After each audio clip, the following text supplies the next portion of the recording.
CBS 6 News at 6 starts with a breaking news alert. It was one of the most shocking tragedies of 2023. Now we're learning startling new details about the events surrounding a deadly graduation day shooting in Richmond. Good evening. Thank you for joining us. I'm Janine Samuels. And I'm Bill Fitzgerald, live in Monroe Park. CBS 6 and the Richmond Times-Dispatch went to court to force Richmond Public Schools to release a report which contains the findings of a third-party investigation into last year's Huguenot High School graduation ceremony right here at the Altria Theater, just steps from where I'm standing. Now, here are three major revelations. The Huguenot graduate who was killed, Sean Jackson, was allowed to attend the ceremony without proper vetting or consideration of the safety and security concerns associated with his attendance. The school system's own threat assessment policy and its guidance were seemingly ignored, despite multiple voiced concerns from the victim's mother over the last several years to school officials. In addition, there was minimal security inside and outside this theater, which became an issue when the shooting began and people started to run for their lives. Now, we have team coverage of all of the elements of this developing story tonight. In just a moment, our Elizabeth Holmes will take an in-depth look at the on-site security breakdown. And crime insider John Burkett speaks exclusively with one of the survivors. But we start tonight with Tyler Lane, who testified on behalf of our effort to make this report public. And Tyler, the investigation seems to show systemic failure on multiple levels.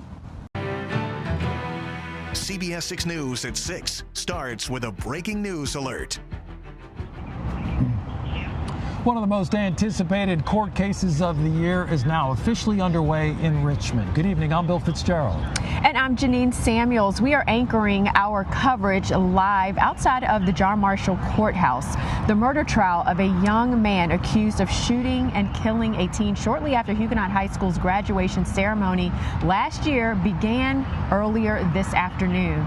It was June 6, 2023, outside the Altria Theater. Shots rang out, killing graduate Sean Jackson and his stepfather, Renzo Smith. 20-year-old Amari Pollard was taken into custody and is charged with first-degree murder in the death of 18-year-old Sean Jackson. We have complete coverage this evening. Our Tyler Lane and Elizabeth Holmes have been in court all day. Elizabeth was one of the first reporters on the scene the actual day of the shooting, and she joins us now live with opening arguments from the prosecution. Liz?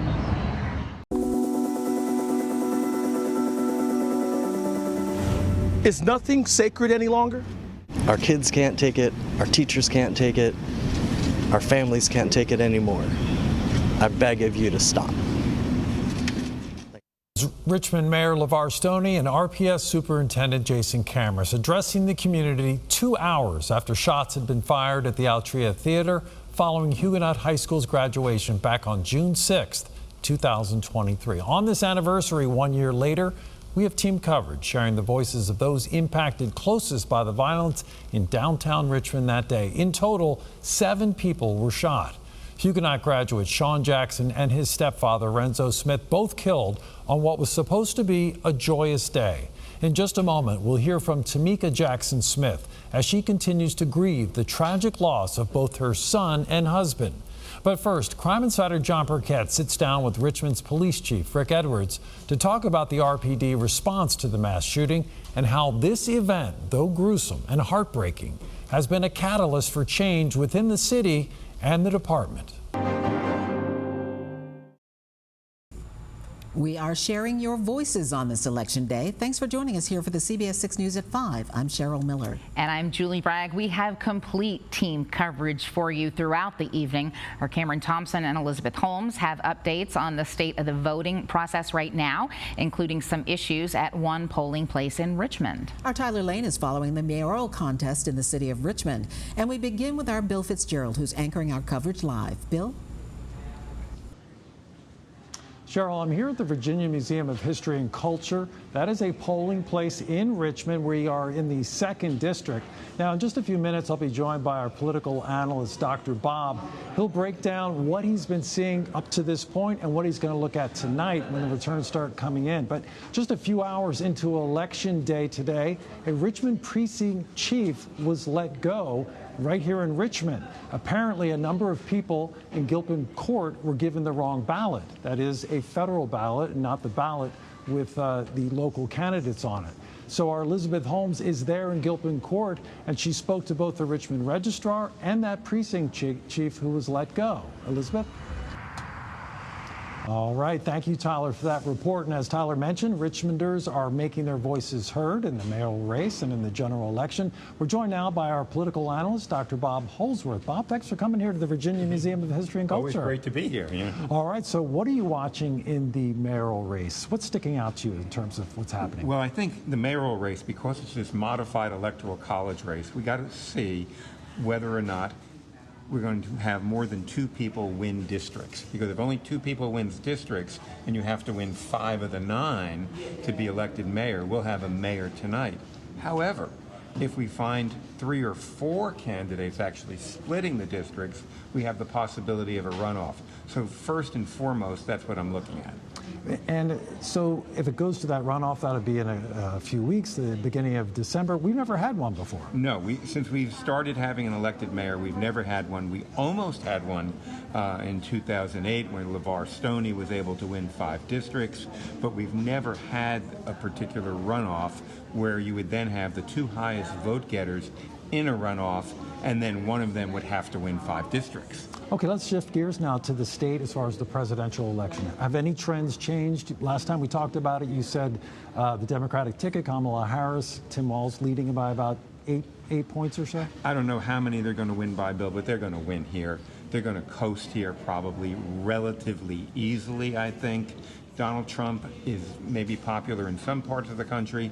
He's not popular in the most populous part of Virginia, Northern Virginia, and he's not that popular in the RVA area as well. So I'm going to be looking at really early on how well he's doing in Chesterfield County. Can he do as well as Glenn Youngkin did in 2021? I doubt it, but I'm going to look at that. And how does that impact Tim Kaine's race, the incumbent Democratic senator against Republican challenger Hung Cao? Tim Kaine's going to win that race easily. Hung Cao has run one of, I think, the worst campaigns I've ever seen in Virginia.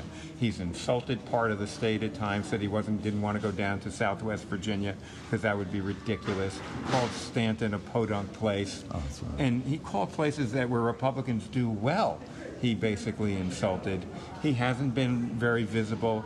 He rejected the opportunity to have debates. This is not going to be a close race. All right, Dr. Bob, thank you for your insights as always. And we're going to have more from Dr. Bob ahead on the CBS 6 News at 6. Plus, ahead at 5:30, our senior reporter Wayne Colville will join us with how voters in Petersburg are thinking and saying and feeling about bringing a casino to that city. For now, we'll send it back to you in the studio.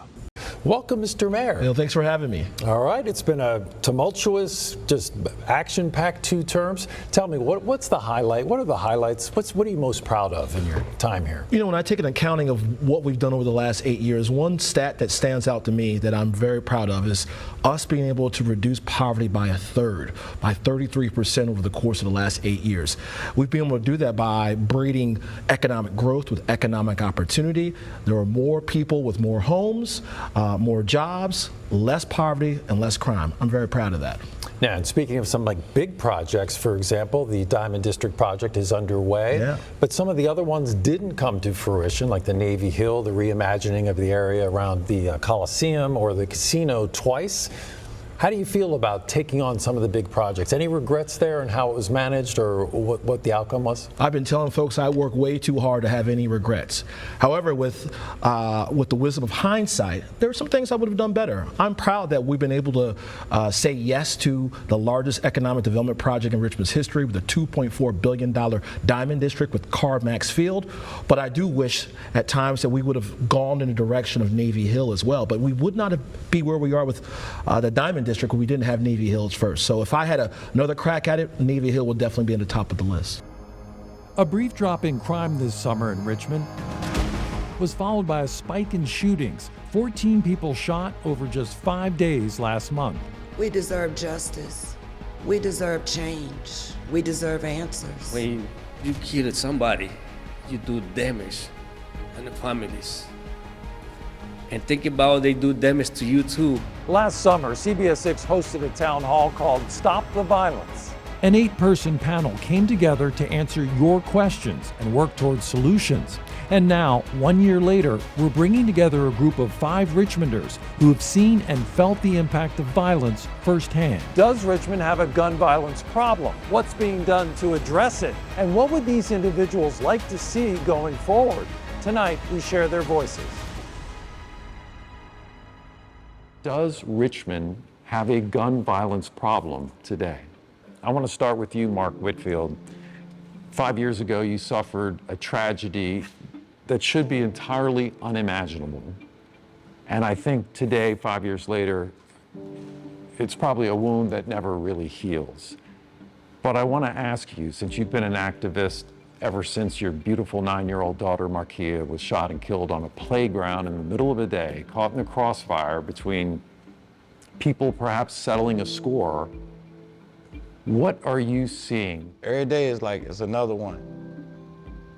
Like, I always ask, like, where the numbers come from? Where they getting statistics from how they keeping tabs on these violent crimes?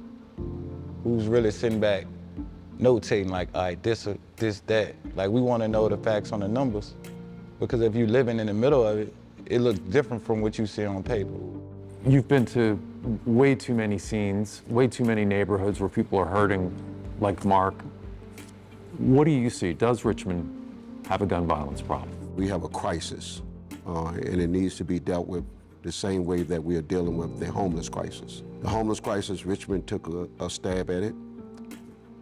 Sorry for that use of word, but they took a plug at it and put a lot of dollars and resources towards it. We need those just as much for this gun violence. It is an issue that's so multifaceted, and that really requires a totality of the resources that we can put towards it from our elected officials.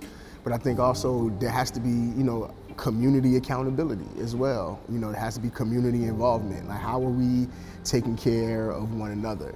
Right, well, yeah, I mean, it is crisis, and it is actually, like we said, it's firearm death and injury. Gun violence is a national problem. Yeah, Richmond, we have a problem. We've had a problem, and those people that have been in the city or are relative to the city going back to the 90s, a lot of people are saying that the consistency of it looks like the mid to early 90s in Richmond, those of you that are from and have been around. The National Weather Service tells us it was likely a 1,000-year weather event that occurred here on August 30th, 2004. Now, the River City has endured its share of devastating floods over the centuries, which is why this massive flood wall behind me was built. But as our Rob Cardwell shows us, the James River had little to do with the deluge caused by Gaston. Zach says those back-to-back storms put the importance of tracking tropical systems at the forefront for meteorologists here in Richmond. It took years for some folks to rebuild and reopen, but Shockoe Bottom is a thriving neighborhood once again. Though the people who witnessed Gaston tell us they'll never forget what happened that hot August day. Despite that historic flooding and destruction down here, the name Gaston was never retired. It has been used 3 times since 2004. That now concludes our special coverage this evening, and we'll put all of these stories on our website, WTVR.com. In Shockoe Bottom, I'm Bill Fitzgerald.